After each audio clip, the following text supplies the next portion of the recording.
এদিকে অব্যাহত তাপপ্রবাহে রাজধানীর হাসপাতালে বাড়ছে রোগীর সংখ্যা। বিশেষ করে ডায়রিয়া ও পানিবাহিত রোগে আক্রান্ত হচ্ছে বৃদ্ধ ও শিশুরা। বিস্তারিত জানাতে মহাখালীর আইসিডিডিআরবি থেকে যুক্ত হচ্ছেন সহকর্মী হাসান মাহমুদ। হাসান, আইসিডিডিআরবিতে গত কয়েকদিনের রোগীর সংখ্যা কতটা বেড়েছে আমাদেরকে একটু বিস্তারিত জানাবেন।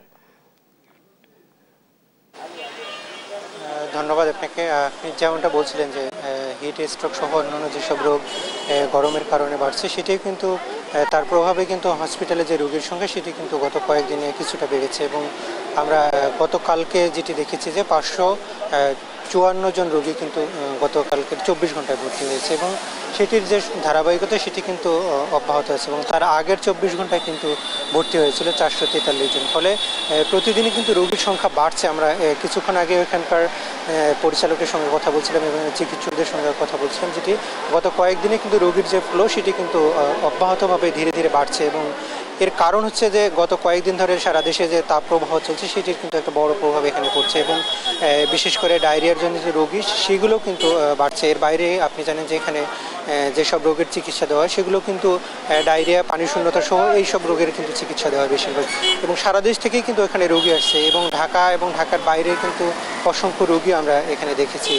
এবং গতকালকেও কিন্তু সেখানে 400-র কাছাকাছি রোগী ছিল, সেটি কিন্তু এখন 500-র বেশি কিন্তু রোগী ভর্তি হচ্ছে। এবং আজকে আমরা সকাল থেকে যেটি দেখতে পাচ্ছি যে সেখানে প্রায় 300-র মতো রোগী ভর্তি হয়েছে বলে এখানকার কর্মকর্তারা বলছেন। এবং এর কারণ হচ্ছে যে এই যে পানি শূন্যতার কারণে সারা দেশে যে তাপপ্রবাহ চলছে, সাধারণ মানুষ বাইরে স্ট্রিট খাবারটা বেশি খাচ্ছে, ফলে সাধারণ মানুষের যে পানি শূন্যতা বাড়ছে এবং এর পাশাপাশি কিন্তু রোগীদের যে চাপ সে বাড়ার কারণ হচ্ছে মানুষ বাইরের খাবারগুলো বেশি খাচ্ছে। এবং ডাক্তাররা বারবার বলছেন যে কোনোভাবে যেন রাস্তার খাবার না খায়। এবং এর কারণ হচ্ছে প্রচণ্ড গরমের কারণে যেসব খাবার এখানে তৈরি করা হচ্ছে সেগুলো কিন্তু দ্রুত নষ্ট হয়ে যাচ্ছে। ফলে সেগুলো যখন মানুষ খাচ্ছে তখন ডায়রিয়ার মতো জীবাণুগুলো ভিতরে ঢুকছে এবং তার কারণে কিন্তু রোগীর সংখ্যাটা এখানে বাড়ছে।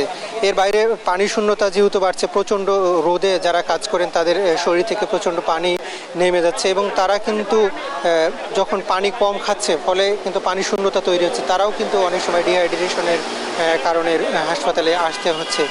তবে এই কারণে চিকিৎসকরা বলছেন যে যারা এখন বাইরে কাজ করছেন তারা যেন কোনোভাবেই আর বাইরের খাবারটা না খান এবং যদি একান্ত বাইরে বের হতে হয় তাহলে যেন প্রচুর পরিমাণে পানি খান, বিশেষ করে 2.5 থেকে 3 লিটার পানি যেন কমপক্ষে খাওয়া হয় সেই ব্যাপারে কিন্তু নজর দিচ্ছেন। এবং যদি কোনো কারণে 2-একবার ডায়রিয়া বা এরকম কোনো লক্ষণ দেখা যায় তাহলে অন্তত ঘরে বানানো স্যালাইন খাওয়ার পরামর্শ দিচ্ছেন যদি বাইরে কেনা সম্ভব না হয়। যদি একান্ত বেশি সমস্যা হয় তাহলে দ্রুত হাসপাতালে আসার পরামর্শ দিচ্ছেন। এবং এর বাইরে হিট স্ট্রোক সহ যেসব রোগের লক্ষণগুলো দেখা যাচ্ছে, আমরা জানি যে গতকালকেও 5 জনের বেশি রোগী মারা গিয়েছে হিট স্ট্রোকে। তাদের জন্য যেটি বলছেন যে যতটা সম্ভব সরাসরি রোদ এড়িয়ে চলা এবং যতটা সম্ভব ছায়ায় অবস্থান করা এবং যদি একান্ত বাইরে যেতে হয় তাহলে ছাতা এবং সুতির জামা, ঢিলেঢালা সুতির জামা পরার জন্য আসলে চিকিৎসকরা বলছেন। তো এই ছিল আমার কাছে মহাখালী থেকে সবশেষ পরিস্থিতি।